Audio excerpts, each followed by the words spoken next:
लग्न करताना ना बरेचशीच व्यक्ती ना मुलगा कसा आहे किंवा मुलगी कशी आहे हे काही बघत नाही. ते फक्त पैसे बघतात की मुलगा एवढा पैसेवाला आहे, त्याच्या आईवडील एवढे पैसेवाले, त्याच्याकडे एवढे पैसे आहे आणि मुलगी एवढी श्रीमंताची मुलगी आहे, हुंड्यात हे आणल, काय काय काय आणल, एवढा पैसा म्हणजे हेच बघता. पण हे कोणीच बघत नाही की मुलाचं वळण कसं आहे, तो दारू तर नाही पित ना, मुलीचं वळण कसं आहे, तिचं कुठं अफेअर तर नाही ना, जर अशी मुलगी आपल्या घरात आली यांचं जमेल का, यांचं तुटणार तर नाही ना, हे कोणीच नाही बघत.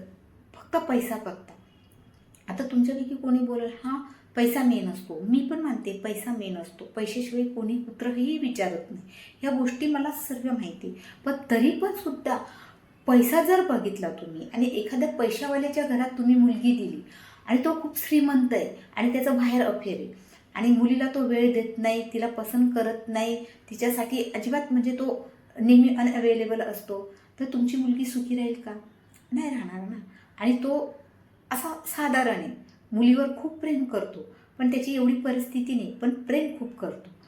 तर तुमची मुलगी हे बोलेल ना की चल अर्धी भाकर जरी असली तरी चालेल, पण नवरा माझ्यावर खूप प्रेम करतो आणि त्याचे जेवढी पण त्याची कमाई असेल, जी पण त्याचं काम असेल, नोकरी असेल, त्याच्यातून त्याला पण त्याचं जर बायकोवर प्रेम असेल तर तो पण विचार करेल ना की आता माझ्यावर जबाबदारी आली, मी बायकोचे पूर्ण शोकपाणी नाही करू शकत सर्व्हिस, तर त्याच्यामुळे मला ओव्हरटाईम करायला पाहिजे किंवा मला अजून पैसे कमवायला पाहिजे, हे त्याला पण वाटेल ना. पण ते केव्हा वाटेल, जेव्हा त्याचं प्रेम असेल मुलीवर, तेव्हा वाटेल.